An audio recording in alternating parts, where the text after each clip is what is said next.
E aí pessoal, tudo tranquilo? Quero trazer para vocês hoje mais 3 fundos imobiliários que estão pagando mais do que a taxa Selic e estão custando menos de R$10. E para você que é novo ou nova por aqui, já peço a você, se inscreva no canal. Como vocês podem ver, eu estou no site gov.br e eu vou trazer para vocês aqui a taxa Selic, a taxa de juros básica, ela está em 13,75. Esses 3 fundos imobiliários que eu vou mostrar para vocês está pagando mais do que a taxa Selic. O primeiro fundo dessa lista é o MCHF11. O valor da sua cota está em R$ 8,64. Esse fundo é um fundo de fundos. Como vocês podem analisar, ele está pagando 14,94%.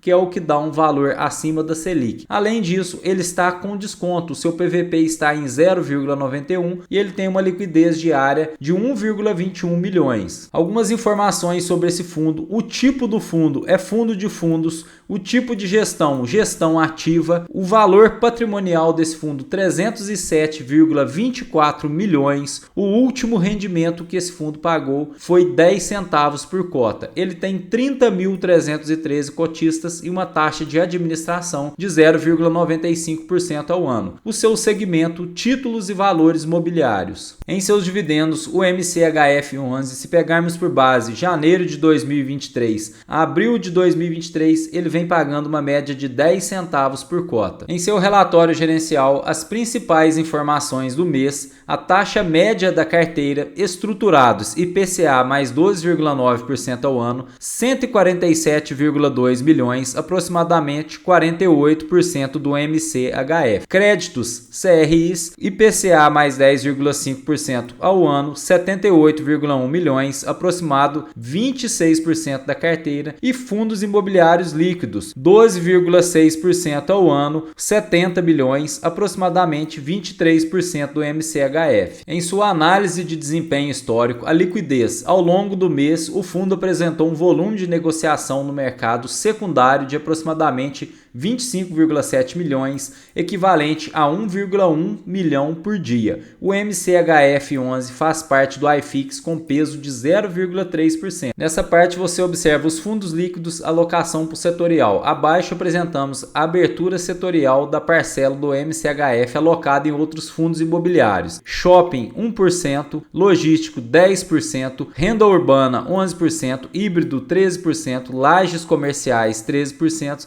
e recebíveis imobiliários 52%. Passando para o próximo fundo, o VGHF11 é um fundo bem conhecido. O valor da sua cotação R$ 9,14, um dividend yield de 14,24% nos últimos 12 meses. Ele está com PVP em 1, a liquidez diária em 2,23 milhões. O VGHF11 é um fundo de papel. A gestão desse fundo é uma gestão ativa. Ele tem um valor patrimonial de 666,91 milhões.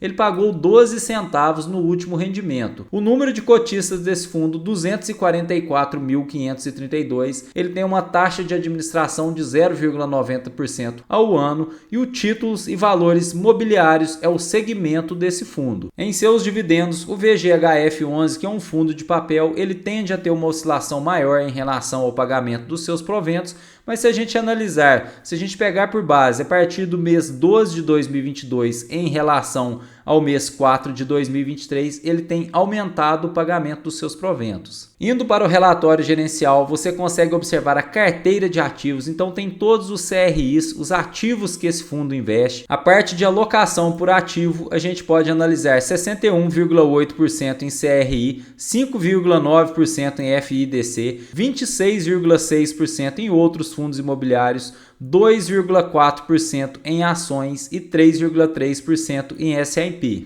Caso você queira um detalhamento a mais dos ativos, na parte final do seu relatório gerencial você consegue estar passando por todos esses ativos e os seus detalhamentos. O último fundo imobiliário que eu quero trazer para vocês é o Vigir11, é um outro fundo de papel. O valor da sua cotação está em R$ 9,46, um dividend yield de 15,85% nos últimos 12 meses. Esse fundo está com PVP em 0,98, é mais um fundo fundo que está descontado, uma liquidez diária de 3,82 milhões. As informações sobre esse fundo, ele é um fundo do tipo de papel, a gestão também é uma gestão ativa, ele tem 993,11 milhões de valor patrimonial, pagando 12 centavos em seu último rendimento. O número de cotistas 139.438 e ele tem uma taxa de administração de 0,20% e o seu segmento também é títulos e valores mobiliários. Em seus dividendos, o Vigir 11 ele vem pagando dividendos todos os meses e a gente consegue analisar aqui em relação ao mês 12 do ano de 2020 um crescimento bem exponencial em relação ao pagamento dos seus proventos, onde ele saiu de 4 centavos chegando a 5, 7 e pagando no último mês de abril de 2023 12 centavos por cota. Em sua alocação por ativo, 94,8% em CRI e ele tem um caixa de 5,2%. Em sua alocação por indexador, 95% do CDI e 5% do IPCA. Em sua alocação por segmento, residencial 97%, shopping, esse fundo tem 0,9%, hospital 0,5% e escritório 1,5%. Conforme a gente pôde analisar, os três fundos imobiliários eles vêm pagando dividendos recorrentes todos os meses. Os três fundos imobiliários têm uma boa liquidez, tem um número considerável de cotistas, eles têm um bom dividend yield anual acima da Selic. Mas já fica meu alerta para vocês, você não escolhe um fundo imobiliário olhando somente para o seu dividend yield. Quando o fundo tende a ter um dividend yield mais alto, ou um fundo high yield, ele tem um dividend yield muito alto, ele tende a ter uma operação mais arriscada e, consequentemente, exige um estudo mais detalhado do seu relatório gerencial para você estar tomando a sua melhor decisão. E com isso, eu espero ter contribuído de alguma forma com seus estudos hoje. Meu muito obrigado a todos vocês. Tchau, tchau.